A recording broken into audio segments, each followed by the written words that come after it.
The Mycenaean civilization collapsed in the 12th century BCE. Thus ended the period of Bronze Age in Greece, which was followed by a time known as the Greek Dark Ages. The writing in a form of Mycenaean Linear B script was lost. Literacy would only reappear about 4 centuries later with Greek alphabet, and so would the accounts of ancient Greek tradition that had been orally transmitted through the generations. From these, we learn stories about the turbulent times of the Mycenaean collapse. Legend has it that Agamemnon triumphantly returned to Mycenae after destruction of Troy, traditionally dated to 1184 BCE. Shortly afterwards, however, the great king would be assassinated in a plot organized by his wife Clytemnestra and her lover Aegisthus. The Mycenaean realm thus plunged into a civil war. Ultimately, 7 years later, Agamemnon's son Orestes emerged victorious as he vanquished the pretenders. Aegisthus was slain by the son of Agamemnon, as was Clytemnestra in an atrocious act of matricide. Orestes in turn had a long reign and did manage to stabilize the realm in a period of Mycenaean decline.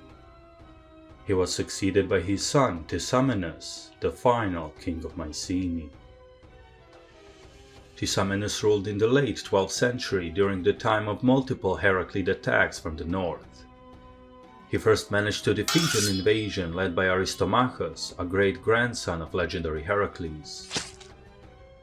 By this time, the writing was on the wall, and the first colonial expeditions to Asia Minor were already taking place. First by his younger half-brother Penthilus during the reign of Orestes, and then another one, led by Tisamenus's eldest son Cometes. Eventually, the final Heraclid invasion under Temenus and his 2 brothers proved decisive. In a time traditionally set to 1104 BCE, Tisamenus was defeated and killed, Mycenae sacked, and Peloponnese split between the victorious brothers, Temenus, Cresphontes, and Aristodemus. With them, the Heraclid leaders brought contingents of Dorian Greeks from the north, which replaced the Achaeans as the ruling class in Argolis, Laconia, and Messenia. This, of course, is according to the accounts of oral tradition, recorded after the appearance of Greek alphabet of about 800 BCE.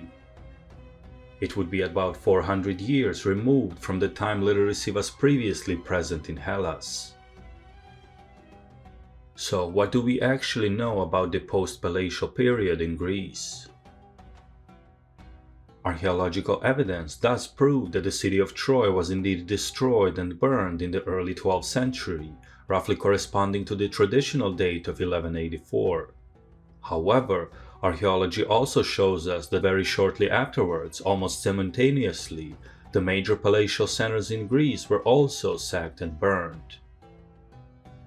We also know that a period of migration ensured, with significant population leaving Argolis and possibly moving towards northern Peloponnese, Arcadia, Ionian Islands, Aegean, and very notably as far as the island of Cyprus.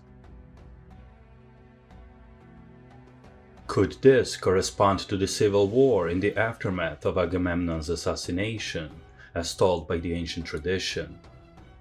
Or could the reason behind this be the elusive sea peoples who destroyed several civilizations during the wider end of the Bronze Age? Could it be the Dorians, or any number of possible combinations? The answer remains unclear. Either way, Mycenae was indeed sacked by about 1180 BCE, as was the second most important palace on the Greek mainland, the city of Pylos. The contemporary Linear B tablets from Pylos record hasty preparations against an imminent attack shortly before Pylos was burned. In nearby Laconia, the Mycenaean settlement of Sparta was abandoned, with only select few inhabitants remaining around the shrine of Menelaus and the surrounding villages. In Argolis, the situation was a bit different. Mycenae itself was repopulated almost immediately after destruction, although to a much smaller scale than before. The nearby fort of Medea was left in ruins. However, the fortress of Tiryns continued to harbor significant population. In fact, evidence suggests that mighty walled Tiryns became central settlement of the Mycenaean population in the Post-Palatial period. Already in 1180, a significant deposit of precious items appears in Tiryns, including many gold and silver objects, but also a 15th century BC Minoan signet ring dated to a time of the Mycenaean conquest of Crete. Could this mean that the remnants of the Mycenaean ruling family relocated to Tiryns during this time? It's certainly possible.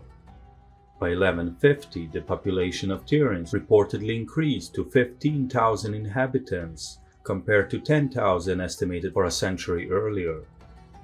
There's also evidence of cultural continuity in both Tiryns and Mycenae. The same burial methods continued to be practiced, and the same chamber tombs continued to be used. Moreover, the post-palatial pottery in Argolid continued to be produced in the style of the Mycenaean era. The late Helladic 3C pottery, dated to between 1200 and 1050 BCE, is considered to be a direct and only slightly simplified continuation of the late Helladic 3B, dated to 13 to 1200 BCE. By the end of the 12th century, there appears to be another turbulence in what is now the post-palatial period in Argolid. The greatly reduced citadel of Mycenae appears to have faced yet another attack, which resulted in the destruction of its main granary. It is here that any further repopulation of the settlement ceases, reducing once great Mycenae to a very small and rather insignificant community. This also marks the end of the post-palatial rise of Tiryns as the main stronghold of the region. From 1100 BCE, Tiryns also enters gradual decline. Its population falls drastically by 1050 BCE, and then gradually fades into a small settlement throughout the next centuries. What caused this final turbulence is unknown. There is simply no evidence to suggest any event with certainty, except for another wave of inhabitants possibly migrating away from Argolid. If we go by the events of oral tradition, this would correspond to the final collapse of the Mycenaean ruling dynasty and its king Tisamenus at the end of the 12th century. The following period, between 1050 and 1000 BCE, is marked by steep decline in both population, materials production, and economic activity. Burials also became much more modest, done in stone-built cist graves and accompanied with some pottery. The pottery continued to be produced, although in a much smaller capacity, even compared to the late Helladic 3C.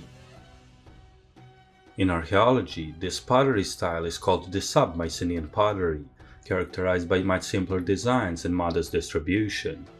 It was found in Tiryns, but also Asini, Corinth, Salamis, Athens, Euboea, and as far as Locris in central Greece. It is also at this period that we start to detect the first possible elements of a slightly different culture in Argolid, particularly in Argos. The city of Argos had been of secondary importance during the Mycenaean times, surely not on the level of Mycenae or Tiryns. Just like the main citadels, Argos too experienced population decline during the Mycenaean collapse. However, it is during the Sub-Mycenaean period that Argos slowly started to develop as the main settlement in the area. A new burial ground was opened, in addition to the late Mycenaean era site that still continued to be in use. This seeming population influx could perhaps be a result of Dorian elements taking hold in Argolid. Over the next centuries, Dorian-led Argos would grow into the chief power in Argolid, slowly subjugating inhabitants of the surrounding towns and villages. These old Achaeans, the remnants of the Mycenaean era population, would soon become the second-class citizens by the end of the Dark Age. They were called the Orneatai and were equivalent to the Periarchoi in Sparta, referring to the free citizens but without the ability to engage in politics, to vote or to be elected. In Messenia, on the other hand, things were different. The ruling dynasty there would eventually associate itself with Achaeans rather than Dorians, thus triggering centuries of tensions with the neighboring Sparta. Further north, in the region of Achaea, the Mycenaean legacy would perhaps be preserved the best. According to the legend, the Achaean city-states were founded by none other than the 4 younger sons of Tisamenus, namely Diomenes, Telis, Sparton, and Leontamenes. Also their cousin Damasias, the nephew of Tisamenus, and the 2 Achaean nobles from Laconia, Preugenes and his son PHARAOH.